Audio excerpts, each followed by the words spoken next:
परिवार कल्याण दिवस प्रत्येक महीने की 21 तारीख को मनाया जाता है, जो कि बेहद ही खास होता है। हर बार नए लाभार्थियों से मिलना, उनके अनुभवों को जानना, जो उनके मन में भ्रम है उसको दूर करना तथा कुछ ऐसी बातें निकल कर आना जिस पर आवश्यकता होती है काम करने की, चाहे वह गर्भवती माताओं से संबंधित हो, टीकाकरण से संबंधित हो या फिर गर्भ निरोधक साधनों के रूप में। हर कार्यक्रम में कुछ न कुछ नई बातें निकलकर जरूर सामने आती हैं और वह उस कार्यक्रम को खास बना देती हैं। खास बना देते हैं वे लोग जो हर बार शामिल होते हैं परिवार कल्याण दिवस के अवसर पर। काफ़ी दूर दूर से महिलाएं आती हैं उन जानकारियों को लेने, उसे ग्रहण करने और तब वह अपने घर जाकर एक नई ऊर्जा के साथ अपने परिवार के साथ सामंजस्य बिठाकर अपनी बातों को मनवाती भी हैं और खुशी परिवार, सुखी परिवार की ओर अग्रसर भी होती हैं। किस प्रकार उन्हें परिवार नियोजन के संसाधन अपनाने चाहिए और किस प्रकार वो परिवार वालों को समझाएंगी, ये सभी बातें उन्हें सीखने को मिलती हैं, समझने को मिलती हैं। एक दूसरे से जब वे मिलती हैं तो अपनी बातों को शेयर करती हैं और अपनी बातों से उन्हें कई बातें सीखने को भी मिलती हैं।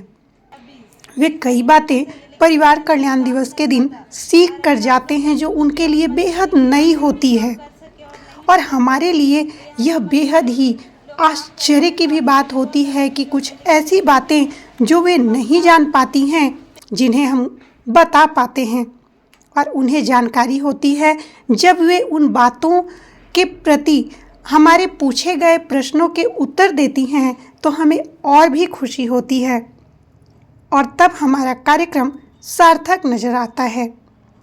इसी प्रकार हर महीने परिवार कल्याण दिवस एक सार्थक कदम की ओर बढ़ रहा है और जनसंख्या नियंत्रण में काफी सहायक सिद्ध हो रहा है। आइए देखते हैं कार्यक्रम की कुछ झलकियां। माँ बाप का मर्जी तो ही बच्चा आगे बढ़ सकता है। ये तो मैम सही बोली ना। अब बात रह गया है कि बच्चे का, अब जो मैम दवा के बारे में बताई, अगर नहीं भी आप लोग का करना है तो ये मन में ख्याल आता है जो कि बाद में बच्चा नहीं होगा, वो ख्याल निकाल दीजिए। नुकसान क्या है तो सुनिए कि यदि हम घड़ा बनाते हैं और कच्चा घड़ा है, उसको पकाते नहीं हैं तो क्या होगा? पानी डालेंगे तो फूटेगा। उसी तरह यदि कम उम्र में अगर कोई माँ बन जाती है तो उसका बच्चेदानी तो तैयार नहीं होता है और उसमें अगर बच्चा रह जाएगा तो क्या वो बच्चा सही से बढ़ेगा? नहीं ना। इसलिए बोला जाता है कि शादी का जो सही उम्र होता है वो 20 साल है। 20 साल क्यों है? 18 साल में अगर आप शादी कर देते हैं तो किसी भी लड़की का, है ना, बढ़ने का जो उम्र होता है वो 19 साल तक लंबाई बढ़ता है और 19 से 20 का जो समय होता है 1 साल, वो चौड़ाई यानी बच्चेदानी का साइज वो मैच्योर होता है 19 से 20 में। तो बच्चेदानी को आप पकने भी नहीं दिए और उसकी शादी कर दिए और बच्चा आ गया तो उससे क्या होगा? बच्चा भी कमजोर, माँ भी कमजोर, मतलब बच्चा में बच्चा, एक तो वो खुद बच्चा है।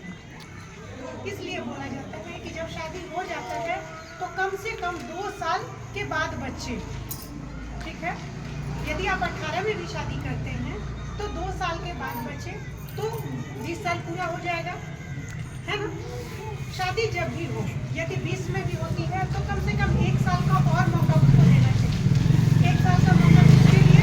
परिवार को समझने, है ना। वरना क्या होता है, यदि शादी हुआ तुरंत गर्भवती हो गई, सास भी क्या बोलेगी कि आई है तब से इसी में परेशान है। क्या है? गर्भवती होती है तो उल्टी होना शुरू हो जाता है, कमजोरी होता है, काम धंधा भी नहीं कर पाती है, कमजोरी जैसा लगता है। स्वाभाविक है, बच्चा होने के कारण वैसा होता है कि गर्भवती हो गई तो उसके कारण वैसा होता है।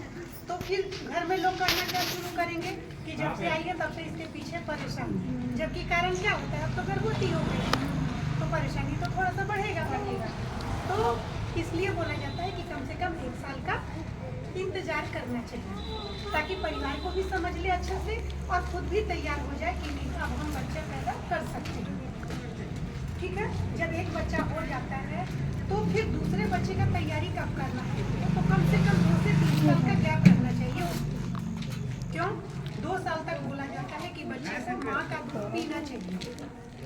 6 महीना तक केवल और केवल माँ का दूध, और 6 महीना के बाद माँ के दूध के साथ साथ ऊपरी आहार, ठीक है ना।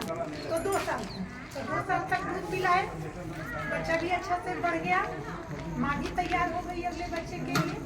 उसके बाद फिर हम दूसरा बच्चा को रखने के लिए तैयार हुए, है ना। इसलिए कम से कम 2 साल का गैप तो जरूर होना चाहिए वो बच्चे को, है ना। 2 साल के बाद रहेगा तो 1 साल वो अपने आप हो जाएगा, क्योंकि 9 महीना में गर्भावस्था का है, तो 3 साल का अंतर हो जाएगा, है ना। जिसका भी पहला बच्चा है वो लोग ध्यान देंगे इस बात को, ठीक। जब 2 बच्चा हो जाता है और दोनों पति पत्नी चाहते हैं कि अब हमारा परिवार पूरा हो गया,